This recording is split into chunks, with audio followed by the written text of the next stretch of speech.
तीन दामाद की सास पार्ट 1। कावेरी जी के पति का देहांत हुए काफ़ी वक्त हो गया था। कावेरी जी की 3 बेटियां थीं, ईशा, मोहिनी और सुहाना। तीनों ही काफ़ी होशियार और नौकरी करने वाली थी। लेकिन उन तीनों से कावेरी जी इतना प्यार करती थी कि उनकी शादी की उम्र होने पर भी उन्हें पराये घर भेजने का उनका मन ही नहीं हुआ।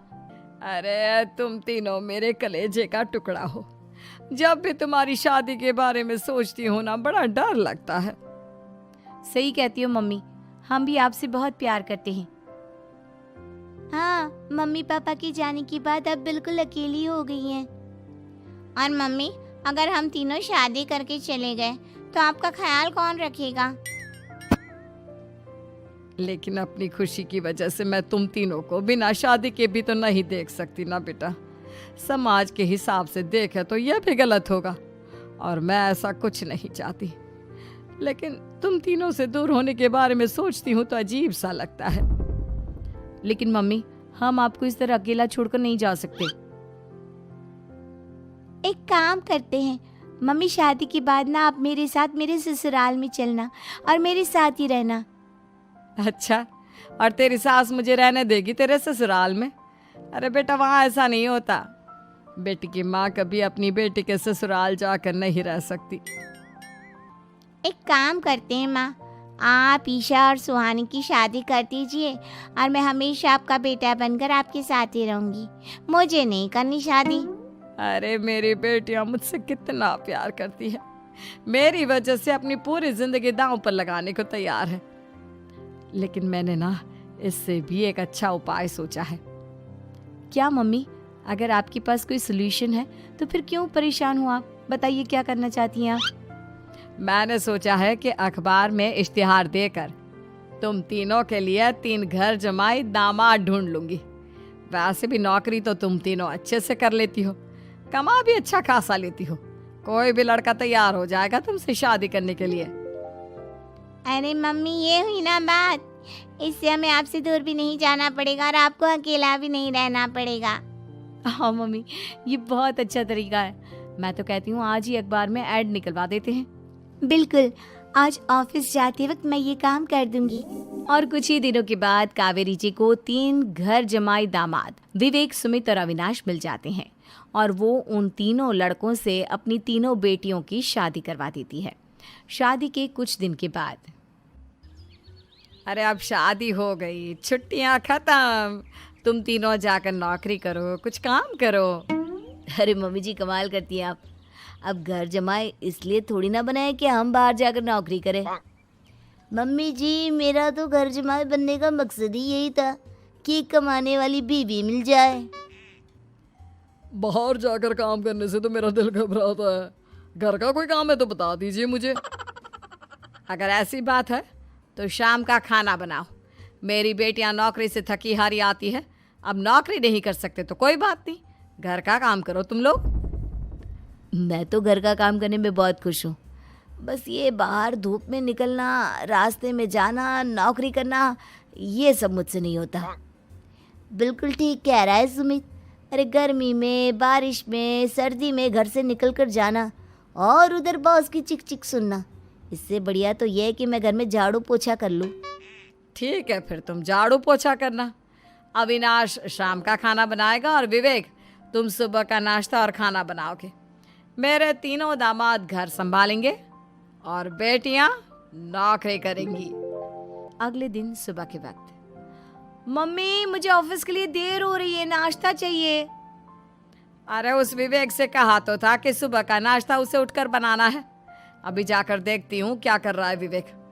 अभी तक सोया हुआ है क्या? सुबह के 10 बज गए हैं। सोने दीजिए ना मम्मी जी, क्या हमेशा हिटलर की तरह हाथ में डंडा लेकर खड़ी रहती हैं। मैंने कहा सीधे उठकर खड़े हो जाओ और जाकर नाश्ता बनाओ। लेकिन मम्मी जी, बिस्तर में से निकलते ही कोई नाश्ता कैसे बनाएगा? 2 मिनट, वॉशरूम जाकर आता हूँ। बिल्कुल नहीं, सीधे रसोई में पहुंचो, मेरी बेटी को ऑफिस जाने में देर हो रही है। कुछ देर के बाद, हे भगवान, दोपहर के 12 बजे हैं लेकिन घर इतना गंदा पड़ा है।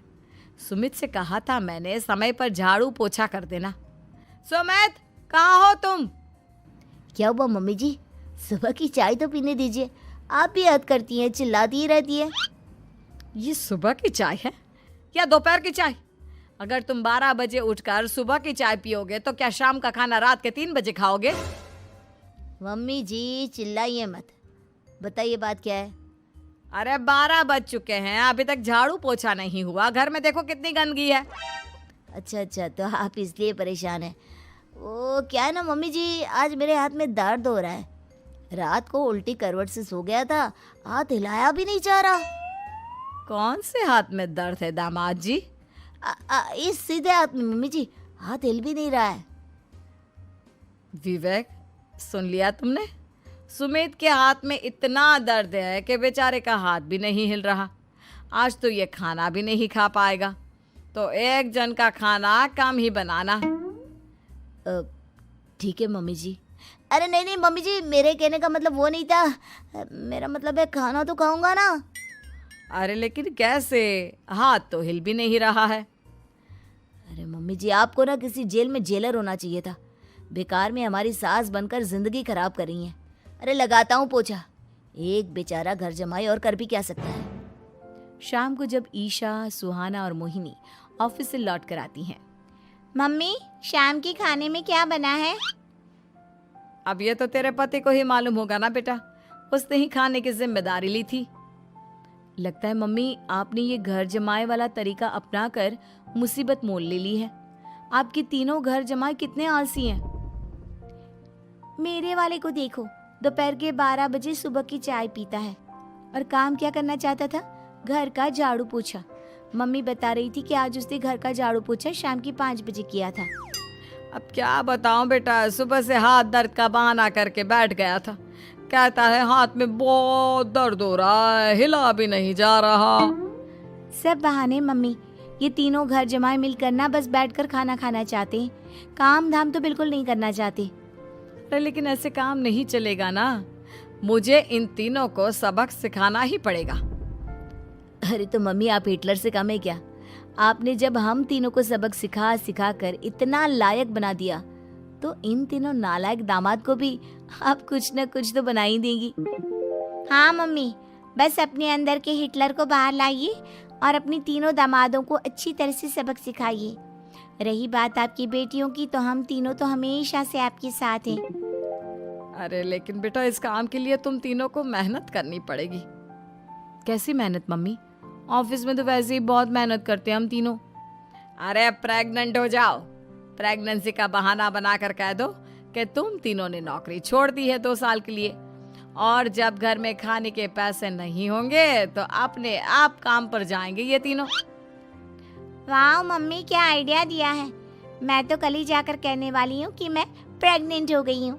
फिर देखना कैसे मेरा पति अविनाश भाग भाग कर काम पर लग जाएगा। और फिर 2 दिन के बाद, सुमित, मैं ना प्रेग्नेंट हूँ और इसलिए अगले 2 साल के लिए मैंने अपनी जॉब छोड़ने का फैसला ले लिया है। विवेक, पापा बनने वाले हो तुम। अब से ना तुम्हें ऑफिस जाना होगा, क्योंकि मैं तो 2 साल के लिए छुट्टी पर चली गई हूँ। अविनाश, अब तुम्हें जिम्मेदारी संभाल लेनी चाहिए, वरना ये घर कैसे चलेगा। हम दोनों मम्मी पापा बनने वाले हैं।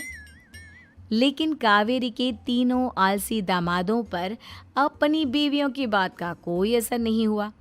धीरे धीरे कावेरी जी को चिंता होने लगी, क्योंकि उनके प्लान के हिसाब से तीनों बेटियों ने ऑफिस जाना बंद कर दिया था।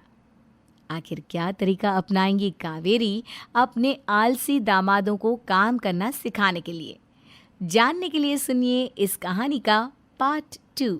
नमस्कार दोस्तों, हमारे स्टोरी चैनल पर आपका स्वागत है, जहां हम लाए हैं अनोखी और दिलचस्प कहानियां। हर कहानी में आपको मिलेगा एक नया अनुभव, चाहे वो रोमांचक फिक्शन हो, रहस्यमय थ्रिलर या प्रेरणादायक किस्से। हमारा मकसद है कि हम आपको ऐसी कहानियों में ले जाएं जो न केवल मनोरंजन करें, बल्कि आपके दिल और दिमाग को भी छू जाए। इस सफर में आपका साथ बहुत महत्वपूर्ण है, इसलिए अगर आपको हमारी कहानियां पसंद आएं, तो कृपया हमारे वीडियो को लाइक, शेयर और चैनल वीएपी कहानियां को सब्सक्राइब करके सपोर्ट करें। हमें आपकी राय का इंतजार है। कमेंट्स में बताएं कि आप किस तरह की कहानियां सुनना चाहते हैं। धन्यवाद और आइए मिलकर कहानियों के जादू का आनंद लें।